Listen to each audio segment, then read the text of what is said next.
तो भैया जैसा कि हमने इस वीडियो में देखा था कि रिन की टीम फिर से इसागी की टीम से जीत जाती है और इस बार रिन खुद इसागी को स्टील करता है और इस तरह रिन, इसागी, बशीरा, टोकीमित्सु और आर्यू ये पांचों सेकंड सिलेक्शन क्लियर कर चुके होते हैं और थर्ड सिलेक्शन के लिए इनका सामना होने वाला है वर्ल्ड ऑल स्टार्स से, जो कि आज हम इस वीडियो में देखेंगे। So if you are interested keep watching.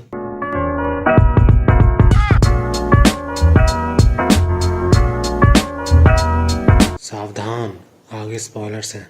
सबसे पहले तो वर्ल्ड ऑल स्टार्स जिससे कि रिन की टीम का मैच होने वाला होता है, उसमें आते हैं जूलियन लोकी जिसे कि हम लोकी बुलाएंगे पूरी वीडियो में। इसके बाद लियोनार्डो लूना जिसे कि हम लूना बुलाएंगे पूरी वीडियो में। इसके बाद एडम ब्लैक जिसे कि हम एडम बुलाएंगे पूरी वीडियो में। इसके बाद दादा सिल्वा जिसे कि हम सिल्वा बुलाएंगे। इसके बाद एंड में पैब्लो कैबासोस जिसे कि हम पैब्लो बुलाएंगे। तो मैच शुरू होता है इसागी के किक ऑफ के साथ, जो कि बशीरा को पास करता है और जैसे ही बशीरा को टैकल करने पैब्लो आता है, जिसको देख के ऐसा लग रहा है बिल्कुल भी इंटरेस्ट नहीं है उसे खेलने में, उसे बशीरा आसानी से चकमा दे देता है। इसके बाद जब इसागी पास करते हुए आगे बढ़ने की बोलता है बशीरा से, तो बशीरा यार इस बार पहली बार इसागी से पास करने को मना कर देता है। बंदे में अब जाके ईगो आई है पिछले मैच के बाद। इसके बाद इसागी अपने आप को बशीरा के अकॉर्डिंग पोजीशन करने की कोशिश कर ही रहा होता है, लेकिन उसके सामने लोकी आके खड़ा हो जाता है अचानक से। इसके बाद बशीरा बहुत तगड़ी किक के साथ पास करता है, लेकिन ये पास इसागी के लिए नहीं होता, इसागी के बगल में अचानक से आते हुए रिन के लिए होता है, जो कि एक बहुत तगड़ी किक के साथ गोल कर देता है। और ऑल स्टार्स की बात करें तो उन्हें बिल्कुल भी इंटरेस्ट नहीं था मैच खेलने में, लेकिन इस गोल के बाद थोड़ा उनका इंटरेस्ट जगने लगता है। और इस गोल के बाद इसागी ये रियलाइज करता है कि जैसे वो किंग को डिवोर कर रहा था पिछले मैच में, वैसा ही रिन इस मैच में उसके साथ कर रहा है। इसके बाद ऑब्वियसली यार वर्ल्ड ऑल स्टार्स के अगेंस्ट में गोल किया है, कोई छोटी बात तो है नहीं, इसलिए रिन की टीम बहुत खुश हो रही होती है। बट क्योंकि वर्ल्ड ऑल स्टार्स को लगा था कि ये तो बच्चे इनके संग क्या ही खेलेंगे, लेकिन उन्हें रियलाइज ये होता है कि लगता सच में खेलना ही पड़ेगा और इनके कॉन्ट्रैक्ट के अकॉर्डिंग उन्हें पैसे तभी मिलेंगे जब वो इस मैच को जीतेंगे। तो इसी के साथ मैच फिर से शुरू होता है और लोकी बॉल को तेजी से लेके बढ़ ही रहा होता है, लेकिन इसागी इसके सामने आके खड़ा हो जाता है, इसलिए वो अपनी स्पीड थोड़ी स्लो कर लेता है और इसागी की तरफ धीरे धीरे बढ़ रहा होता है। और इस वजह से इसागी ये सोचता है क्या ये पास करने की सोच रहा है। इसके बाद भाई साहब लोकी के अंदर का असली मॉन्स्टर जगता है और बहुत क्रीपी फेस के साथ इसागी से ये बोलता है, इस डिस्टेंस पे तुम्हारे पास सिर्फ वीक स्पॉट्स हैं। और इस पे इसागी इससे पहले कि रिएक्ट कर पाता, पैम, लोकी एक तरीके से फ्लैश बन जाता है और इतनी तेज स्पीड में भागता है ना कि इसागी के एकदम से तोते उड़ जाते हैं कि भैया ये क्या चीज है। और भाई साहब इस बंदे को और कुछ करने की जरूरत भी नहीं पड़ती, वो अपनी सिर्फ स्पीड के बेसिस पे रैंक 3, रैंक 2, रैंक 1 यानी रिन को भी चकमा दे देता है और बड़ी इजीली गोल कर देता है। इसके बाद मैच फिर से शुरू होता है और जैसे ही रिन बॉल को लेके आगे बढ़ ही रहा होता है, तभी उसके सामने लोकी आके खड़ा हो जाता है। इसके बाद लूना लोकी को एज अ डिस्ट्रैक्शन यूज करके रिन से बॉल छीन लेता है और पैब्लो को पास कर देता है, जो कि इसागी और बशीरा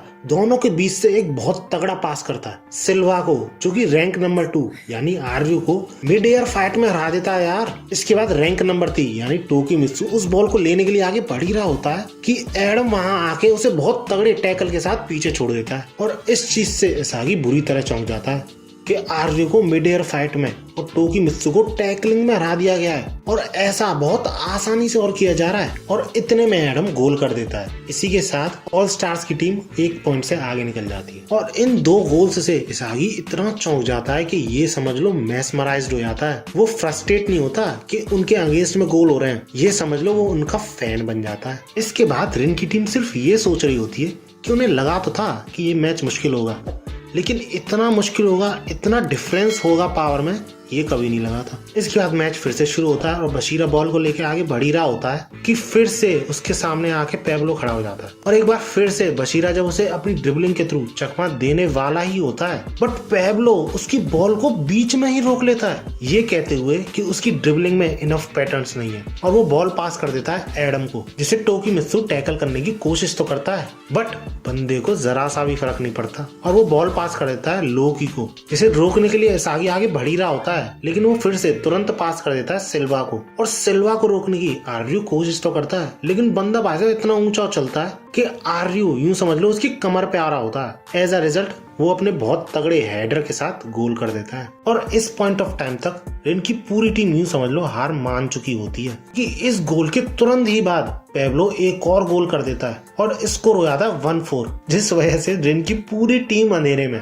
बट नॉट रिन, क्योंकि इस बंदे ने अभी हार नहीं मानी होती है। और भाई साहब इस पॉइंट ऑफ टाइम के बाद जो होता है ना, मुझे सही बता रहा हूँ अपनी आंखों पे विश्वास नहीं हुआ। 2 बार देखा है मैंने पेज मांगा का। लूना अपनी बहुत तगड़ी स्पीड के साथ, बहुत तगड़ी ड्रिबलिंग के साथ रिन के बीच से बॉल निकाल देता है, मतलब रिन को नटमैक कर देता है और आखिरी गोल भी कर देता है। और इस चीज से रिन की पूरी टीम चौंक जाती है और भैया मैं खुद चौंक गया, रिन की क्या बोले। और इसी के साथ रिन ब्लू लॉक में अपनी पहली हार फेस करता है और आई थिंक वो लाइफ में भी शायद पहली या दूसरी बार ही आ रहा होगा। और इस मैच के बाद इसागी ये रियलाइज करता है कि वो बशीरा,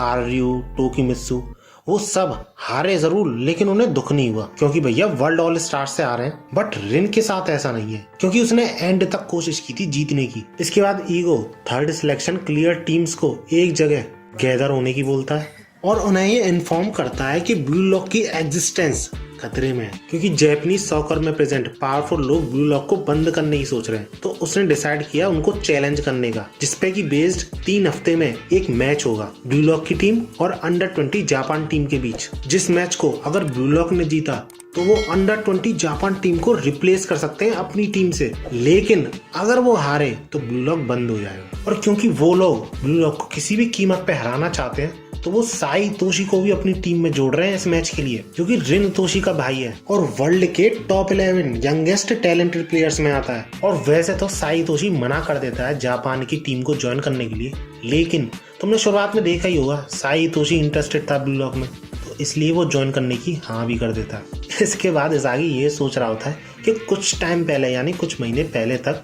वो कुछ भी नहीं था, इवन नेशनल्स के लिए क्वालिफाई भी नहीं कर पाया था और वो आज अंडर 20 जापान टीम के अगेंस्ट में खेलेगा। एंड दैट्स इट, आज की वीडियो में इतना ही। अगर तुम्हें वीडियो अच्छी लगी तो लाइक जरूर करना और ऐसे ही वीडियोस के लिए मेरे चैनल को सब्सक्राइब जरूर करना, क्योंकि मैं आगे Blue Lock versus under 20 Japan team में लाने वाला हूँ। So do subscribe if you are interested. और भागो।